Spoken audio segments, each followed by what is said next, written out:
Hi everyone, कैसे आप सब लोग। I hope all are fine. बच्चों, हम लोग सेल चैप्टर डिस्कस कर रहे थे और उसके अंदर क्लास फर्स्ट में ले चुकी, जहां पर सेल के बारे में लगभग जो बेसिक चीजें थी और जहां से क्वेश्चन पूछे गए हैं वो सारी चीजें करवा दी थी। ठीक है, पिछली बार एक क्वेश्चन आया था हमारा सेल थ्योरी से था वो। ठीक है, 2023 के अंदर सेल थ्योरी से था और वो क्वेश्चन मैं लिख के बताऊंगी और पिछली क्लास में हमने वो क्वेश्चन कर लिया। ठीक है, तो बिल्कुल सेल चैप्टर मोस्ट इंपॉर्टेंट है, यहाँ से क्वेश्चन पूछे जाते हैं। तो फर्स्ट क्लास हम कर चुके हैं, आज हम सेकंड क्लास करेंगे। वहां तक मैंने सेल वॉल और सेल मेम्ब्रेन पढ़ा दिया था। अब पिछली क्लास में मुझे एक चीज रह गई थी कि जो सेल वॉल और सेल मेम्ब्रेन है उसकी डिस्कवरी किसने की थी। ठीक है, discovery of cell wall and plasma membrane या फिर सेल मेम्ब्रेन बोलो, तो उसकी जो डिस्कवरी है बच्चों वो सेम जिसने सेल की डिस्कवरी की थी उसी ने की थी, रॉबर्ट हुक ने। ठीक है, आप अपने नोट्स में लिख लेना बिल्कुल, सेल वॉल की और प्लाज्मा मेम्ब्रेन की जो डिस्कवरी की थी वो की थी रॉबर्ट हुक ने। ठीक है, नेक्स्ट हमारा टॉपिक है न्यूक्लियस। नेक्स्ट हमारा टॉपिक है न्यूक्लियस। अब जब सेल की स्ट्रक्चर जब मैंने बनाई थी तो उसके अंदर एक न्यूक्लियस होता है। सेल की जो स्ट्रक्चर की थी हमने बिल्कुल ऐसे, उसके अंदर एक न्यूक्लियस प्रेजेंट होता है। ठीक है, सेल के अंदर एक न्यूक्लियस प्रेजेंट होता है। तो आज हमें इस न्यूक्लियस के बारे में पढ़ना है कि इस न्यूक्लियस का काम क्या है, न्यूक्लियस के अंदर भी क्या कुछ प्रेजेंट है या नहीं, सेल के अंदर न्यूक्लियस क्या काम करता है। ठीक है, तो बहुत ही इंपॉर्टेंट है कि न्यूक्लियस का काम होता है वो बहुत ज्यादा इंपॉर्टेंट होता है। सबसे पहले हम न्यूक्लियस की स्ट्रक्चर को समझ लेते हैं। देखो, न्यूक्लियस की स्ट्रक्चर इस टाइप की होती है। ठीक है, ये डबल लेयर होती है इसके बाहर और अंदर कुछ मटेरियल होता है, अंदर कुछ लिक्विड मटेरियल होता है जिसको बोलते हैं न्यूक्लियोप्लाज्म। ठीक है, बिल्कुल एक एक चीज को समझो। देखो, इसके बाहर की एक परत होती है, बाहर एक परत होती है जिसको बोलते हैं न्यूक्लियर मेम्ब्रेन, जिसको क्या बोलते हैं, न्यूक्लियर मेम्ब्रेन। अब जो इसके अंदर जो मटेरियल होता है लिक्विड उसको बोलते हैं न्यूक्लियोप्लाज्म। उसके अंदर क्या बोलते हैं बच्चों, उसको न्यूक्लियोप्लाज्म। ठीक है, इसके अंदर ये धागे जैसे कुछ संरचनाएं हैं, ये ठीक है, इसको बोलते हैं क्रोमेटिन। इसको क्या बोलते हैं, क्रोमेटिन। जो थ्रेड लाइक स्ट्रक्चर आपको दिख रही है वो होती है क्रोमेटिन। ठीक है, और जो इसके अंदर बिल्कुल एक गोल सा आपको दिख रहा है ये होता है न्यूक्लियोलस। ठीक है, न्यूक्लियोलस। तो चार चीजें हैं न्यूक्लियस के अंदर, क्या, chromatin, nucleoplasm, nuclear membrane and nucleolus. ठीक है, इन सब के बारे में हमें पढ़ना है, ये क्या क्या काम करते हैं ये भी हमें पढ़ना है। ठीक है, तो सबसे पहले न्यूक्लियस के बारे में थोड़ा सा जान लेते हैं कि न्यूक्लियस की डिस्कवरी किसने की थी। सीधा क्वेश्चन पूछ लेता है, न्यूक्लियस की डिस्कवरी किसने की थी, रॉबर्ट ब्राउन ने। एस्टेट के अंदर एक नंबर का क्वेश्चन पूछ सकता है क्योंकि सेल की डिस्कवरी उसने पूछ चुका हो। ठीक है, और जो सेल थ्योरी थी, सेल थ्योरी के तीन ही पॉइंट थे, सेल थ्योरी के तीन ही पॉइंट थे, उनमें से भी कोई क्वेश्चन आया हुआ है स्टेट के अंदर। सेल डिवीजन से भी क्वेश्चन आया हुआ है। तो सिंपल पूछ सकता है कि जो डिस्कवरी है वो किसने की थी, रॉबर्ट ब्राउन ने। न्यूक्लियस की डिस्कवरी किसने की थी, रॉबर्ट ब्राउन ने। जो सेल होती है अपनी वो कंप्लीट सेल, कंप्लीट सेल उसके अंदर न्यूक्लियस एक पार्ट है, कंप्लीट सेल के अंदर न्यूक्लियस एक पार्ट है। तो न्यूक्लियस क्या है, लार्जेस्ट ऑर्गन, ऑर्गेनेल्स। न्यूक्लियस क्या है, लार्जेस्ट ऑर्गेनेल्स होता है, कंप्लीट सेल का न्यूक्लियस है, सबसे बड़ा पार्ट होता है।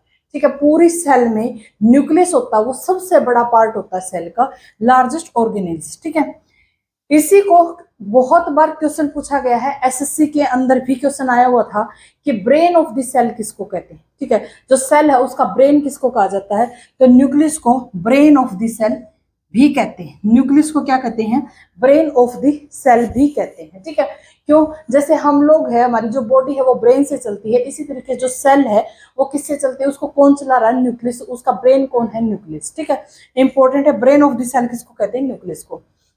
अब न्यूक्लियस है वो कंटेन करता है क्रोमोसोम। ठीक है, अभी समझाऊंगी क्रोमोसोम क्या होता है, क्रोमेटिन क्या होता है, डीएनए क्या होता है। ठीक है, क्रोमोसोम को कंटेन करता है। और जो क्रोमोसोम होते हैं, देखो वैसे अच्छे से समझाऊंगी कि क्रोमोसोम अभी लिख के भी बताऊंगी मैं आपको क्या होते हैं क्या नहीं। बस एक बार यहाँ पर ये समझ लो, न्यूक्लियस है वो क्रोमोसोम को कंटेन करता है। ठीक है, क्रोमोसोम की जो कंपोजिशन होती है उसके अंदर क्या होता है, डीएनए होता है और प्रोटीन होता है। उसके अंदर क्या होता है, डीएनए प्लस प्रोटीन। ठीक है, क्रोमोसोम कब अपीयर होते हैं, क्रोमोसोम होते हैं वो अपीयर कब होते हैं, तो क्रोमोसोम्स जब सेल डिवाइड होती है ना। देखो सेल है, सेल डिवीजन होता है, एक सेल से नई सेल बनती है। ठीक है, सेल क्या होती है, डिवाइड होती है। सेल डिवाइड होती है तो क्रोमोसोम अपीयर होते हैं। ठीक है, क्रोमोसोम कब अपीयर होते हैं, जब सेल डिवाइड होती है। क्रोमोसोम की जो स्ट्रक्चर होती है वो इस टाइप की होती है। ठीक है, इस टाइप की। ठीक है। तो ये कब अपीयर होते हैं? जब सेल डिवाइड होते हैं, इनको बोलते हैं सिस्टर क्रोमेटिड, ठीक है। ये सारी चीजें बहुत अच्छे से बताऊंगी क्या होते हैं क्या नहीं होते। तो ये बस न्यूक्लियस के अंदर जितना काम है सिर्फ उतना बता रही हूँ कि इसके अंदर जो न्यूक्लियस है इसके अंदर क्या होता है, जब सेल डिवीजन होता है तब क्या बनते हैं? क्रोमोसोम। जब सेल डिवीजन होता है तब क्या बनते हैं? क्रोमोसोम। अब क्रोमोसोम कितने पेयर होते हैं? ठीक है, कितने पेयर? आप लोगों ने बचपन से सुना होगा 23 पेयर होते हैं क्रोमोसोम के, ठीक है। 23 गुणसूत्र होते हैं, 23 pair of chromosome are present. कितने क्रोमोसोम होते हैं? 23 पेयर, ठीक है। इसकी स्ट्रक्चर क्रोमोसोम की मुझसे थोड़ी सी इस टाइप की होती है, ठीक है। ये होता है क्रोमोसोम, ठीक है। ये होता है अपना क्रोमोसोम। तो कितने पेयर होते हैं? 23 पेयर। इसके बारे में डिटेल आएगी, ठीक है, टेंशन मत लेना कि क्या है क्या नहीं। Chromosome contain DNA. क्रोमोसोम क्या कंटेन करते हैं? डीएनए। और डीएनए क्या होता है? एक डबल हेलिक्स स्ट्रक्चर होती है। डीएनए क्या होती है? एक डबल हेलिक्स स्ट्रक्चर होती है जो क्या है? Genetic material. डीएनए को क्या बोलते हैं? जेनेटिक मटेरियल, ठीक है। एक डबल हेलिक्स स्ट्रक्चर होती है इस टाइप की, ठीक है, ठीक है। डीएनए एक अलग से टॉपिक भी है हमारा। यहां पर देखो ये जो टॉपिक है इसमें मुझे क्रोमोसोम को अलग से समझाना है, ठीक है, कि क्या होता है क्या नहीं। डीएनए को अलग से समझाना है कि डीएनए क्या होता है क्या नहीं होता, आरएनए क्या होता है, ठीक है। लेकिन सिर्फ न्यूक्लियस के अंदर जितनी इंपॉर्टेंस है इसकी सिर्फ उतना बता रही हूँ। ये मत समझना कि मैम ने क्रोमोसोम को अच्छे से एक्सप्लेन नहीं किया, ठीक है, कि कैसे प्रेजेंट होते हैं कैसे नहीं होते, या फिर डीएनए है, डीएनए कैसे प्रेजेंट होता है। तो ये सारी चीजें वन बाय वन आएगी, बस एक थोड़ा थोड़ा समझते जाओ, ठीक है। ये क्या होता है? अपना डीएनए। ये क्या होता है? अपना डीएनए, ठीक है। अब अगर इसी डीएनए को मैं काट दूं, ठीक है, सेगमेंट कर दूं, तो उसको क्या बोलते हैं? जीन बोलते हैं। जीन जो हमारे पेरेंट्स से हमें मिलते हैं। जैसे पेरेंट्स की आंखें अगर ब्राउन है तो बच्चे की भी आंखें ब्राउन होती है, ठीक है। पेरेंट्स की हाइट लंबी है तो बच्चा भी लंबा होता है, तो जीन की वजह से, ठीक है। इस सेगमेंट को क्या बोलते हैं? जीन बोलते हैं, ठीक है। अब क्वेश्चन पूछा जाता है कि न्यूक्लियस की कंपोजिशन बताओ। न्यूक्लियस के अंदर तुम लोगों ने अब तक क्या क्या देखा? न्यूक्लियस के अंदर क्या क्या प्रेजेंट होता है? तो न्यूक्लियस के अंदर डीएनए होता है, अभी पढ़ लिया। न्यूक्लियस के अंदर डीएनए होता है, ठीक है। एक न्यूक्लियस के अंदर होता है आरएनए, ठीक है। एक न्यूक्लियस के अंदर होता है आरएनए, जिसका काम क्या होता है? आरएनए का काम होता है प्रोटीन की सिंथेसिस करना। आरएनए का क्या काम होता है? प्रोटीन की सिंथेसिस करना। डीएनए, आरएनए प्लस प्रोटीन, ये क्या है? न्यूक्लियस की कंपोजिशन है, ठीक है। अगर पेपर में पूछे न्यूक्लियस के अंदर क्या प्रेजेंट होता है तो डीएनए, आरएनए, और आरएनए का क्या काम होता है? प्रोटीन की सिंथेसिस करना, ठीक है। अब हमसे न्यूक्लियस का फंक्शन पूछा जाएगा। न्यूक्लियस का फंक्शन पूछा जाएगा कि न्यूक्लियस वो क्या काम करता है, ठीक है। ब्रेन ऑफ द सेल तो बोल दिया, लेकिन करता क्या है? तो ये क्या करता है? It control the all cellular activity. जितनी भी सेल की जो एक्टिविटी है, जितनी भी सेल की जो एक्टिविटी है उसको कौन कंट्रोल करता है? न्यूक्लियस, ठीक है। Of the cell, control room of the cell, इसीलिए क्या बोलते हैं इसको? Control room of the cell बोलते हैं। जैसे हमारी जो शरीर की जो एक्टिविटी है उसको कौन कंट्रोल करता है? अपना ब्रेन करता है, ठीक है, अपना ब्रेन करता है। इसी तरीके से जो सेल की जो एक्टिविटी है उसको कौन कंट्रोल करता है? न्यूक्लियस। इसलिए इसको control room of the cell भी बोलते हैं। 4 ऑप्शन मिलेंगे आपको कि न्यूक्लियस का को क्या बोला जाता है, या फिर ऐसे भी पूछ सकता है कि न्यूक्लियस को क्या नहीं बोला जाता। तो जो बोला जाता है वो याद रखना, ब्रेन ऑफ द सेल बोला जाता है, control room of the cell बोला जाता है, और जेनेटिक्स हब भी इसको बोलते हैं due to presence of DNA. Genetic hub भी इसको बोलते हैं due to presence of DNA, ठीक है। 3 नाम है न्यूक्लियस के। Brain of the cell, simple question ही आएगा और तुम लोग कंफ्यूज भी हो जाओगे कि क्या है क्या नहीं। सिंपल है, brain of the cell, control room of the cell और जेनेटिक हब, ठीक है। ये न्यूक्लियस को बोला जाता है।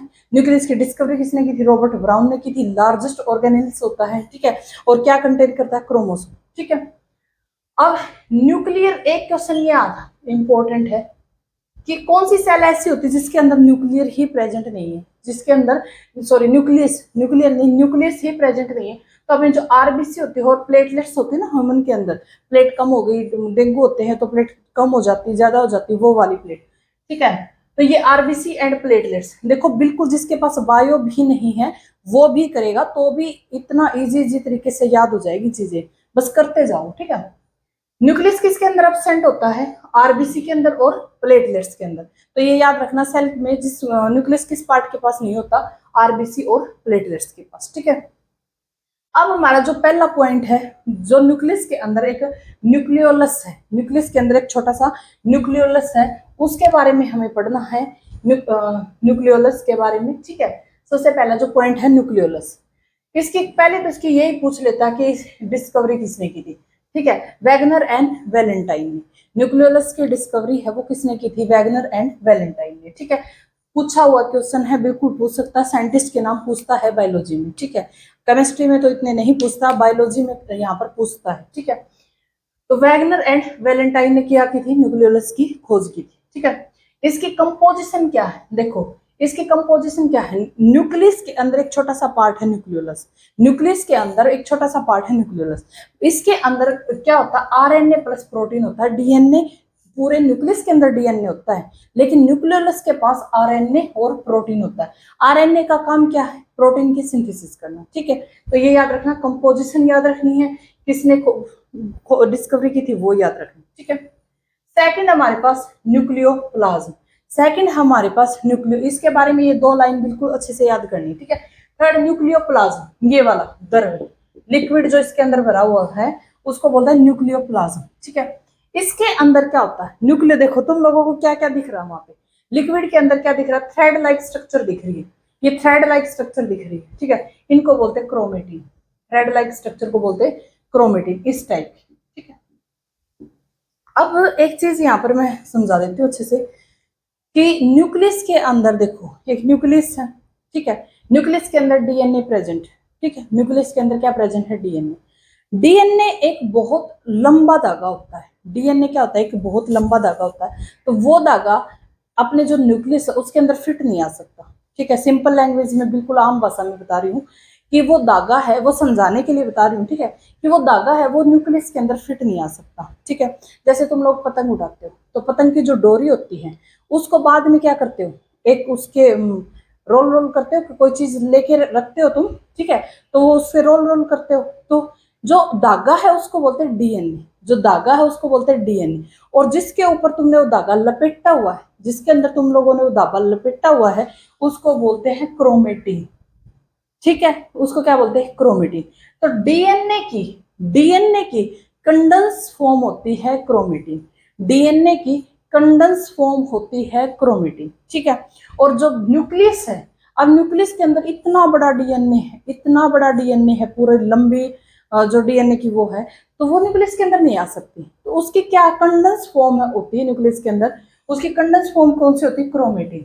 इसलिए इसलिए तुम लोगों को न्यूक्लियस के अंदर क्रोमेटिन दिख रहा है, ठीक है, न्यूक्लियस के अंदर क्या दिख रहा है, क्रोमेटिन, ठीक है। तो न्यूक्लियस के अंदर क्या है, क्रोमेटिन। डीएनए की कंडेंस फॉर्म को क्या बोलते हैं, न्यूक्लियस, ठीक है।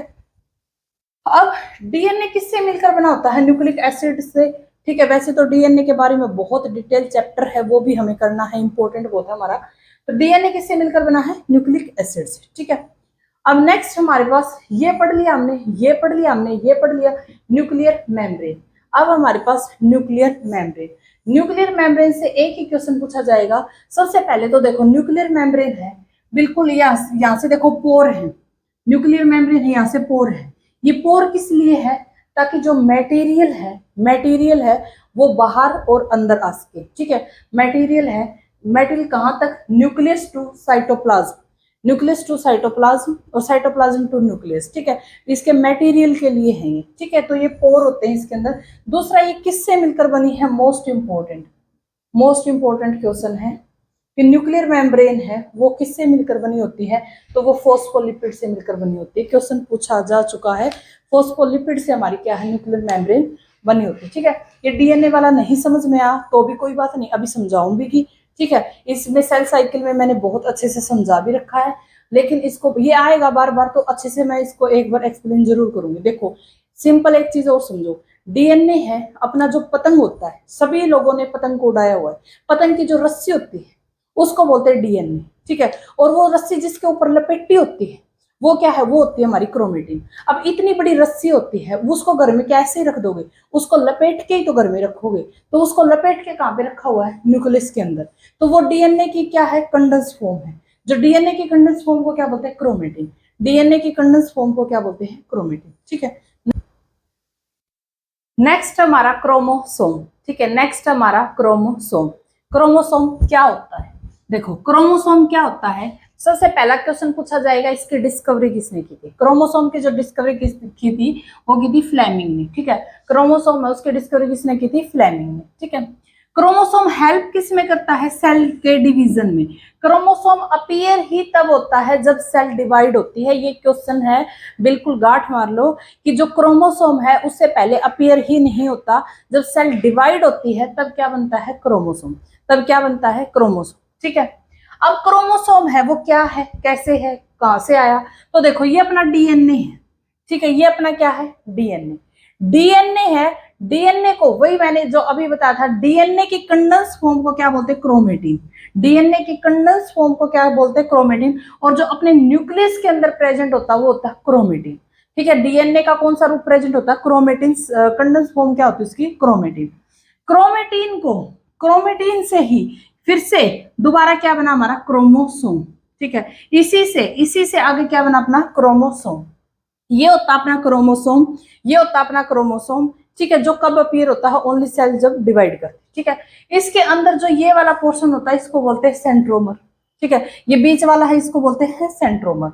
और जो ये लाइन है देखो, एक इस साइड से एक इस साइड से, इसको दो लाइन है इसके अंदर, इसको बोलते हैं सिस्टर क्रोमेटिड।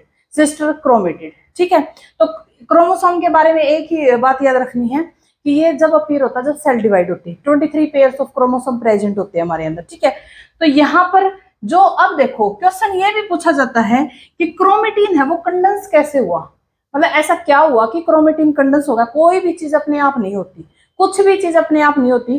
तो क्रोमेटिन के ऊपर, क्रोमेटिन के ऊपर यहाँ पर एक प्रोटीन लगा होता है। मोस्ट इंपॉर्टेंट क्वेश्चन है, प्रोटीन लगा होता है जिसका नाम है हिस्टोन प्रोटीन। एस्टेट में भी पूछा गया था इसके बारे में। ठीक है, इसके ऊपर एक प्रोटीन होता है, उसको क्या बोलते हैं? Histone protein. Histone protein. ठीक है, हिस्टोन प्रोटीन का क्या काम है? डीएनए की पैकिंग करना, डीएनए की पैकिंग करना। और किस में बदलना? क्रोमेटिन में। डीएनए की पैकिंग, तो help in packing, packaging, sorry, help in packaging. ठीक है, डीएनए की पैकेजिंग है उसमें कौन मदद करता है? Histone protein. एक बार क्वेश्चन ये भी पूछा था कि हिस्टोन क्या है? एक कार्बोहाइड्रेट है, प्रोटीन। पहले मैं सिर्फ हिस्टोन बोलती थी। ठीक है, एक हिस्टोन है, हिस्टोन हिस्टोन। लेकिन क्वेश्चन एक बार ये पूछ लिया तो हिस्टोन क्या है?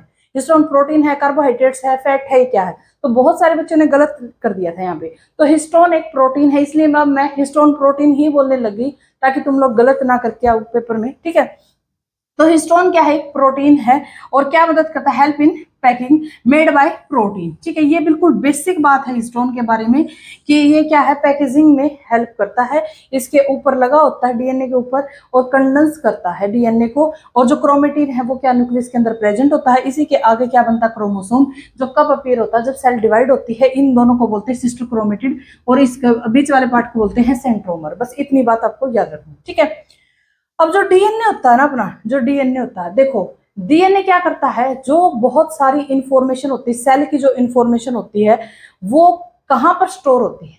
अब एक जैसे बायोलॉजी की एक बुक लिखी है, वो एक ही दिन में तो नहीं लिखी गई, बहुत सारे साल लगे। ठीक है, ऐसे सेल को बनने में भी काफी टाइम लगा। ठीक है, जो जो इंफॉर्मेशन आती गई वो कहाँ पर स्टोर होती है? तो डीएनए के अंदर क्या होती है? इंफॉर्मेशन स्टोर होती है। पूछेगा कि जो इंफॉर्मेशन वो स्टोर कहाँ होती है? डीएनए में, आरएनए में, इस टाइप के ऑप्शन मिलेंगे। तो इंफॉर्मेशन स्टोर होती है डीएनए के अंदर। ठीक है, नेक्स्ट देखो क्रोमोसोम का जो फंक्शन है वो क्या? अब इसके बारे में कंफ्यूज नहीं होना कि डीएनए क्या है, क्रोमोसोम क्या होता है, क्रोमेटिन क्या होता है। ठीक है, ये टॉपिक भी नहीं था तभी भी, लेकिन करवाना जरूरी था क्रोमोसोम में, नहीं तो समझ नहीं आता।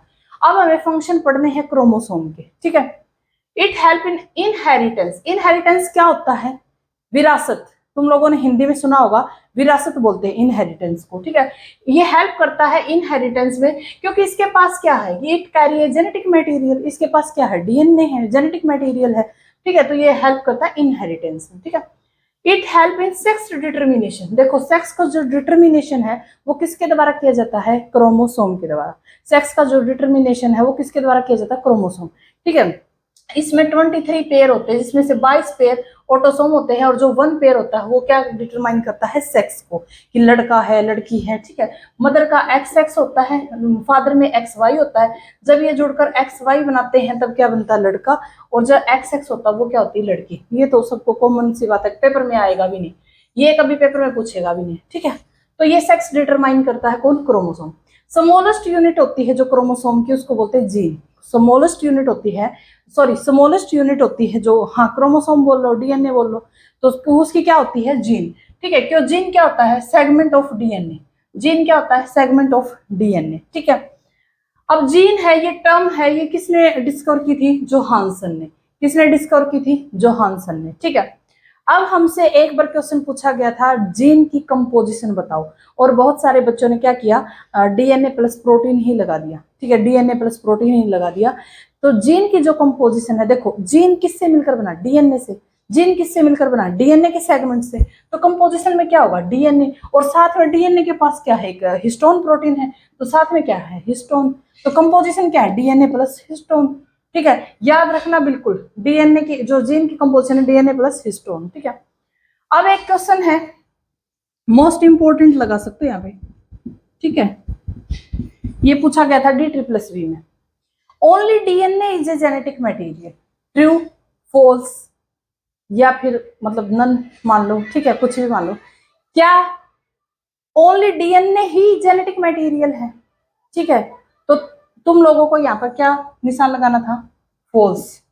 फॉल्स, ठीक है, क्यों, देखो जितने भी लिविंग प्राणी हैं, जितने भी लिविंग प्राणी हैं, लिविंग ऑर्गेनिज्म है, उनमें डीएनए जेनेटिक मटेरियल है, ट्रू। ठीक है, ऑल लिविंग ऑर्गेनिज्म डीएनए क्या है, एक जेनेटिक मटेरियल है। ठीक है, बट जो नॉन लिविंग है, जैसे वायरस है, अपना जो वायरस है, ठीक है, वायरस क्या है, बॉडी के अंदर लिविंग है, बॉडी के बाहर क्या है, मृत है, मतलब मरा हुआ है। तो जो बॉडी के बाहर वो क्या है, मरा हुआ है।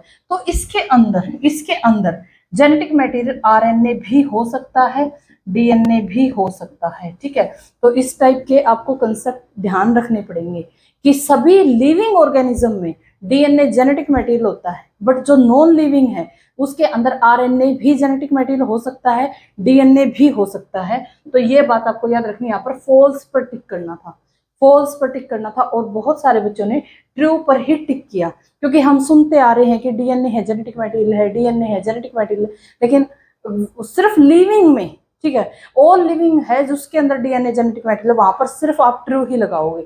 लेकिन यहाँ पर जो वायरस है, वायरस बॉडी के अंदर लिविंग होता है। जब हम करेंगे, किसी को ये बात भी नहीं पता वायरस बॉडी के अंदर लिविंग होता है, तब भी कोई बात नहीं, आगे आएंगी चीजें। ठीक है, आगे आएंगी, डिजीज में भी करेंगे वायरस को।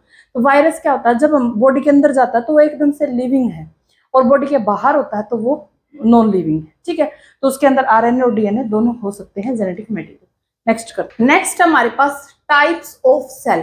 सेल होती है जो, वो कितने टाइप की होती है। ठीक है, जो सेल होती है वो कितने टाइप की होती है। तो यहाँ से देखो इंपॉर्टेंट बनता है आपका, किस टाइप ऑफ सेल से इंपॉर्टेंट क्वेश्चन बनते हैं आपके। टाइप ऑफ सेल से सबसे पहला है प्रोकैरियोटिक सेल। ठीक है, सबसे पहला ही है प्रोकैरियोटिक सेल, और दूसरा है यूकैरियोटिक सेल। ठीक है, prokaryotic cell and eukaryotic cell. ठीक है, pro means primitive, karyon means nucleus. Prokaryon primitive nucleus, मतलब जिसके अंदर न्यूक्लियस झूठा है। ठीक है, न्यूक्लियस नहीं है। और इसमें क्या है, eu means true, karyon means nucleus, मतलब इसके अंदर न्यूक्लियस प्रेजेंट है। ठीक है, दोनों सेल्स में क्या है, प्रोकैरियोटिक के अंदर न्यूक्लियस प्रेजेंट नहीं होता, यूकैरियोटिक सेल के अंदर न्यूक्लियस प्रेजेंट होता है। फर्स्ट इनके अंदर जो डिफरेंस है। सेकंड देखो, जो अपनी सेल होती है, जो अपनी सेल होती है, प्रोकैरियोटिक किसको बोलोगे, जिसके अंदर न्यूक्लियस प्रेजेंट नहीं होता। जिसके अंदर न्यूक्लियस प्रेजेंट होता है उसको क्या बोलोगे, यूकैरियोटिक सेल। आप लोगों से सिंपल ये पूछेगा प्रॉपर्टीज में, जैसे राइबोसोम है, ठीक है, या फिर लाइसोसोम है, ये यूकैरियोटिक की प्रॉपर्टी है, प्रोकैरियोटिक की प्रॉपर्टी है। या मतलब राइबोसोम है, 70S किसके अंदर प्रेजेंट होता है, 80S किसके अंदर प्रेजेंट होता है, वो राइबोसोम में करेंगे। ठीक है, तो आपसे सिंपल यही पूछेगा कि प्रोकैरियोटिक क्या होता है, यूकैरियोटिक क्या होता है, और इसके एग्जाम्पल इंपॉर्टेंट है। ठीक है, तो यहाँ पर देखो, जो इसके अंदर मेम्ब्रेन होती है, ये वाली मेम्ब्रेन, ये वाली मेम्ब्रेन, ठीक है, ये इसके अंदर क्या होती है, प्रेजेंट होती है। ये वाली मेम्ब्रेन क्या होती है, प्रेजेंट होती है। ये मैं बता देती हूँ, ये होता है डीएनए, ये है डीएनए प्रोकैरियोटिक सेल में। और ये जो इसमें बाउंड्री नहीं लगाती, ये जो ए से बी लग गया है ना, ये होती है सेल होती है, उसके अंदर कुछ रिएक्शंस होती है जिसे मेटाबॉलिक रिएक्शन कहते हैं। सेल के अंदर कुछ रिएक्शंस होती है जिसको मेटाबॉलिक रिएक्शन कहते हैं। ए से बी मतलब काफी रिएक्शन चलती रहती है। इसी तरीके से ए से बी, आर से एस, बहुत सारी रिएक्शंस होती हैं सेल के अंदर। ठीक है, इनको क्या बोलते हैं, मेटाबॉलिक रिएक्शन। अब यहाँ पर ये डीएनए है, ये है रिएक्शंस। ठीक है, तो यहाँ पर देखो आप लोगों को क्या दिख रहा है, एक मेम्ब्रेन दिख रही है, बिल्कुल मेम्ब्रेन क्या होती है, प्रेजेंट होती है, सेल की जो मेम्ब्रेन होती है वो प्रेजेंट होती है। यहाँ पर न्यूक्लियस क्या होता है, अब्सेंट होता है, न्यूक्लियस नहीं होता, न्यूक्लियस क्या होता है, अब्सेंट होता है, ठीक है। ऑर्गेनेल्स विदाउट मेम्ब्रेन, ऑर्गेनेल्स तो प्रेजेंट होते हैं, ऑर्गेनेल्स तो होते हैं, लेकिन इनके पास मेम्ब्रेन नहीं होती, ऑर्गेनेल्स विदाउट मेम्ब्रेन, ठीक है। आपसे क्वेश्चन पूछेगा ऑर्गेनेल्स है प्रोकैरियोटिक के अंदर, उसके पास मेम्ब्रेन होती है नहीं होती, मतलब इस टाइप से पूछेगा, तो यहाँ पर देखो ऑर्गेनेल्स के पास मेम्ब्रेन नहीं होती। डीएनए प्रेजेंट होता है, ठीक है, डीएनए क्या होता है, प्रेजेंट होता है, डीएनए क्या होता है, प्रेजेंट होता है। न्यूक्लियर मेम्ब्रेन, अब न्यूक्लियस ही नहीं है तो न्यूक्लियर मेम्ब्रेन कैसे प्रेजेंट होगी, तो न्यूक्लियर मेम्ब्रेन क्या होगी, अब्सेंट होगी, ठीक है। अनडेवलप्ड सेल होती है ये, और इनके पास कंटेन सिंगल क्रोमोसोम, ये अनडेवलप्ड सेल होती है, इतनी डेवलप्ड नहीं होती, और इनके पास सिंगल क्रोमोसोम होता है, ठीक है। और जब ये सेल डिवीजन करते हैं, तो सेल डिवीजन करते हैं तो किस प्रोसेस से करते हैं, फ्यूजन से, ठीक है, बडिंग से, मतलब उसका एक का दो टुकड़ों में, आगे जब एनिमल किंगडम करेंगे फ्यूजन बडिंग सारी चीजें बताऊंगी। बडिंग जैसे मुकुलन है, ठीक है, पेड़ है, पेड़ के ऐसे से एक सेम पेड़ के जैसे एक टहनी सी निकलती है और वो अलग से एक पेड़ बन जाता है, बडिंग है, फ्यूजन है, ठीक है। तो इस टाइप से ये सिंपल क्या करते हैं, फ्यूजन करते हैं, सेल डिवीजन करते हैं, ठीक है। इसके एग्जाम्पल मोस्ट इंपॉर्टेंट है, सबसे पहला एग्जाम्पल इसका बैक्टीरिया, बैक्टीरिया पूछेगा, बैक्टीरिया प्रोकैरियोटिक सेल है या यूकैरियोटिक सेल, ठीक है। माइकोप्लाज्म, वायरस, ठीक है, archaea and blue green algae most important, most important. सारी एल्गी यूकैरियोटिक में होती है, लेकिन ब्लू ग्रीन एल्गी किस में होती है, प्रोकैरियोटिक में। इसका एग्जांपल है प्रोकैरियोटिक का, एक्सेप्शनल है, बिल्कुल याद रखनी, ठीक है। नेक्स्ट देखो हमारे पास क्या है, यूकैरियोटिक सेल, इसके अंदर न्यूक्लियस प्रेजेंट होता है, न्यूक्लियस प्रेजेंट है तो न्यूक्लियर मेम्ब्रेन भी प्रेजेंट होगी, ठीक है।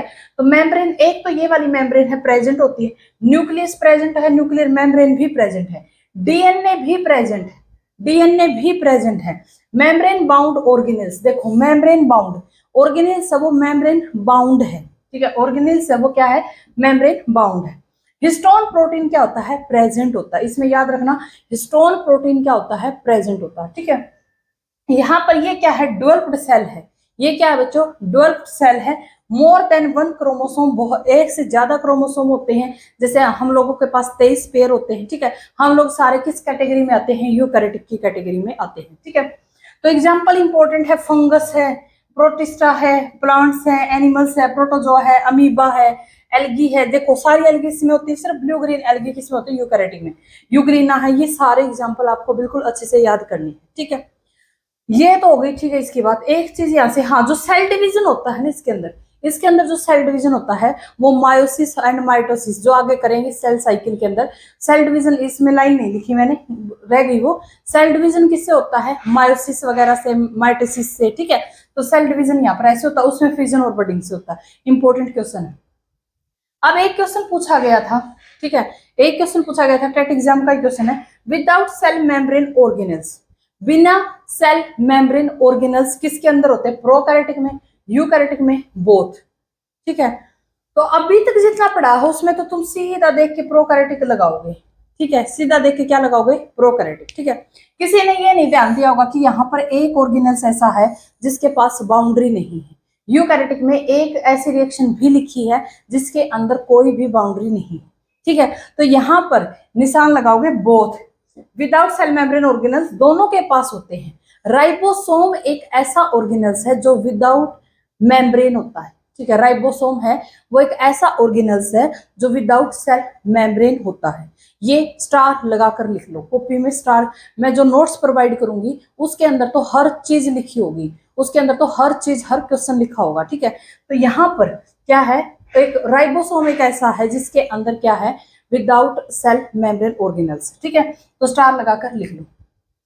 अब एक बार एक क्वेश्चन आया था कि जो ई कोलाई होता है, ई कोलाई, ई कोलाई है वो प्रोकैरियोटिक में है, वो प्रो में आएगा, यू में आएगा, बोथ में आएगा या नन में आएगा, ठीक है। ये एक क्वेश्चन था, ठीक है। तो बताओ, ई कोलाई है वो प्रोकैरियोटिक है। अब आप सोचोगे ना तो इसमें लिखवाया ना इसमें लिखवाया, जिसको बायोलॉजी आती है उसको तो पता ही है, लेकिन जो नॉन मेडिकल से उसको तो नहीं पता कि ई कोलाई क्या है, कहाँ से आ गया ई कोलाई, ठीक है। क्या होता है, बैक्टीरिया,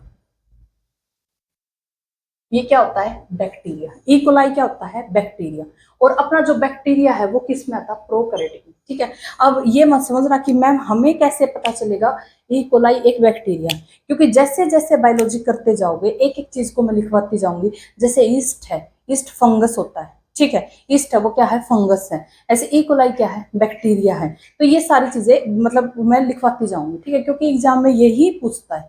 अब सिंपल बैक्टीरिया ना पूछे तुमसे कि बैक्टीरिया प्रोकैरियोटिक है यूकैरियोटिक है, ये क्वेश्चन पूछा हुआ है। ई कोलाई क्या प्रोकैरियोटिक है यूकैरियोटिक का एग्जांपल है, तो ई कोलाई क्या होता है, बैक्टीरिया। स्टार लगाकर लिख लो कॉपी में, ठीक है। तो ये किसका एग्जांपल है, प्रोकैरियोटिक का। विदाउट सेल मेम्ब्रेन ऑर्गेनेल्स किस कौन से होते हैं, राइबोसोम, ठीक है। नेक्स्ट हमारे पास साइटोप्लाज्म, ठीक है। नेक्स्ट है साइटोप्लाज्म। साइटोप्लाज्म क्या होता है, जो सेल होती है, जो सेल होती है, सेल के अंदर जो लिक्विड होता है, सेल के अंदर जो लिक्विड पार्ट होता है उसको क्या बोलते हैं, साइटोप्लाज्म। इस वाले को, ठीक है, न्यूक्लियस को छोड़कर इस वाले पार्ट में जो भी लिक्विड भरा होता है उसको क्या बोलते हैं, cytoplasm. Liquid part of the cell other than nucleus, ठीक है। न्यूक्लियस के अंदर एक अपना अलग लिक्विड होता है, वो मैं एक्सप्लेन कर चुकी हूँ। साइटोप्लाज्म के अंदर जो लिक्विड पार्ट होता है वो उसको क्या बोलते हैं, साइटोप्लाज्म, ठीक है। अब इसकी कंपोजिशन कई बार पूछ लेता है कि साइटोप्लाज्म है, इसके अंदर क्या क्या होता है, ठीक है। तो इसके अंदर कंपोजिशन क्या है, जो इस लिक्विड पार्ट है इसके अंदर क्या प्रेजेंट होता है, इसके अंदर वाटर, पानी प्रेजेंट होता है, सॉल्ट प्रेजेंट होते हैं, और कुछ ऑर्गेनिक कंपाउंड प्रेजेंट होते हैं, जैसे फैट है, विटामिन है, प्रोटीन है, ठीक है। इसकी कंपोजिशन बहुत बार पूछी जा चुकी है, वाटर, साल्ट और कुछ ऑर्गेनिक कंपाउंड्स, कुछ ऑर्गेनिक कंपाउंड्स, फैट है, विटामिन है, प्रोटीन है, ठीक है। तो ये क्या होता है अपना साइटोप्लाज्म। इसका फंक्शन पूछता है, ठीक है, ये है ना साइटोप्लाज्म है, सेल के अंदर क्या काम करता है, फंक्शन क्या है इसका, प्रोवाइड ह्यूमिडिटी टू सेल, नमी प्रोवाइड करता है सेल को, ठीक है, क्योंकि लिक्विड पार्ट है, ठीक है। तो ये क्या करता है, ह्यूमिडिटी प्रोवाइड करता है सेल को, ठीक है। सेकंड क्या है, it help in transportation of nutrients with cell, मतलब न्यूट्रिएंट्स का यहां से और यहां तक ट्रांसपोर्ट कौन करता है, साइटोप्लाज्म, ठीक है, क्योंकि एक लिक्विड मटेरियल है, ट्रांसपोर्टेशन करता है और किसके अंदर, विद सेल, सेल के अंदर, ठीक है। अब यहां से एक इंपॉर्टेंट चीज पूछी जाती है, क्वेश्चन पूछा जाता है, तो उससे पहले मैं आपको बता देती हूँ, एक रेस्पिरेशन होता है, रेस्पिरेशन होता है श्वसन, सांस लेना, ठीक है। तो रेस्पिरेशन है वो दो टाइप का होता है, रेस्पिरेशन है वो दो टाइप का होता है, एक होता है एरोबिक रेस्पिरेशन, एक होता है अनएरोबिक रेस्पिरेशन। एरोबिक रेस्पिरेशन जहां पर एयर प्रेजेंट है, एयर मींस ऑक्सीजन, जैसे हम लोग सांस ले रहे हैं, हाँ एरोबिक रेस्पिरेशन करते हैं, ठीक है। लेकिन कई बार हम लोग एक्सरसाइज कर लेते हैं या बहुत ज्यादा भाग लेते हैं, तो जो तेजी से जो सांस आता है तो कई बार हम क्या करते हैं, अनएरोबिक रेस्पिरेशन भी करने लग जाते हैं, ठीक है। तो अनएरोबिक रेस्पिरेशन क्या होता है, जहां पर एयर प्रेजेंट नहीं, जहां पर एयर क्या होती है, अब्सेंट, वो क्या होता है, अनएरोबिक रेस्पिरेशन। और जो हम लोग सांस लेते हैं नॉर्मली, जब हम लोग सांस लेते हैं तो वो क्या होता है, एरोबिक रेस्पिरेशन, जहां पर एयर प्रेजेंट होती है, ठीक है। एरोबिक रेस्पिरेशन कहां पर होता है, माइटोकॉन्ड्रिया के अंदर। एरोबिक रेस्पिरेशन कहां होता है, इससे नेक्स्ट हम माइटोकॉन्ड्रिया ही करेंगे नेक्स्ट क्लास में, वो किसके अंदर होता है, माइटोकॉन्ड्रिया के अंदर, ठीक है। और वहां पर कितनी एनर्जी का फॉर्मेशन होता है, वहां पर 36 एटीपी एनर्जी का फॉर्मेशन होता है।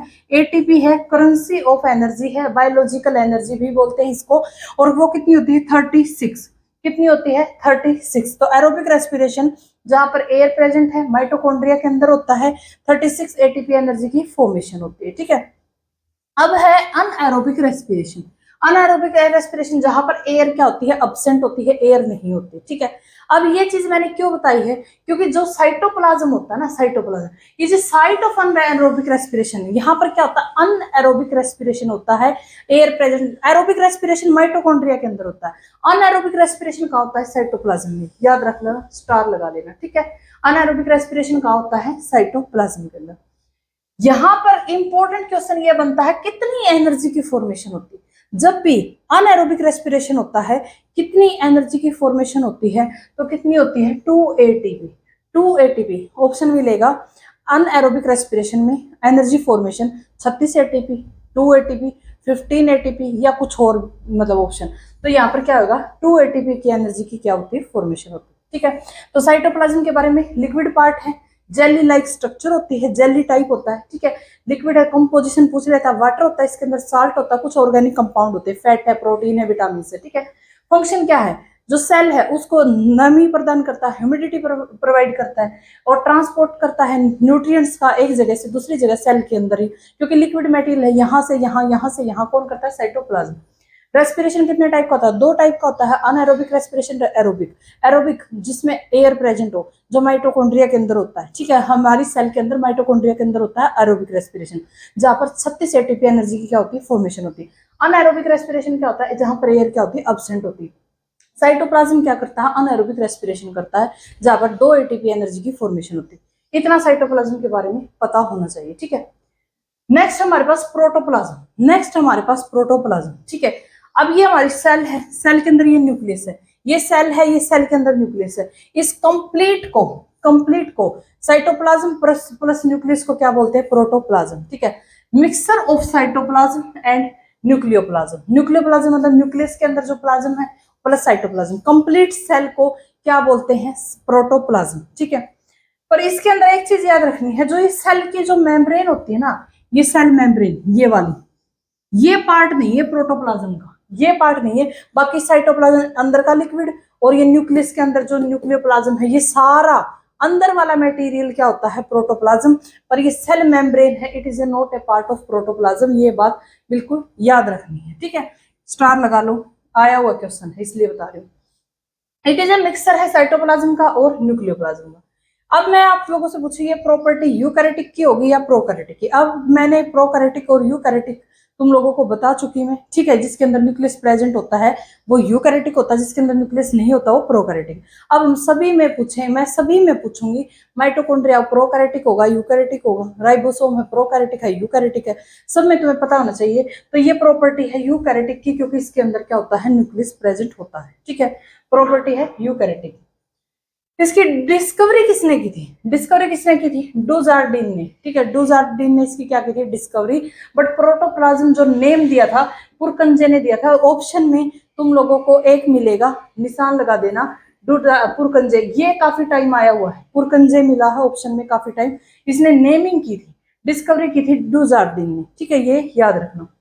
ये सेल का लिविंग पार्ट होता है, प्रोटोप्लाज्म है वो क्या होता है, लिविंग पार्ट होता है सेल का। सेल अगर ये खत्म हो जाए तो सेल बिल्कुल खत्म हो जाएगी, ये खत्म हो गया तो से, क्योंकि एवरीथिंग इज सेल क्या है, प्रोटोप्लाज्म है, जहां पर न्यूक्लियोप्लाज्म साइटोप्लाज्म भी होता है, न्यूक्लियोप्लाज्म भी होता है। तो ये क्या एवरीथिंग है, इसलिए लिविंग पार्ट है सेल का, इसीलिए इसको क्या बोलते हैं, physical basis of the life भी इसको कहते हैं, ठीक है। सेल मेम्ब्रेन है, इसका पार्ट नहीं है।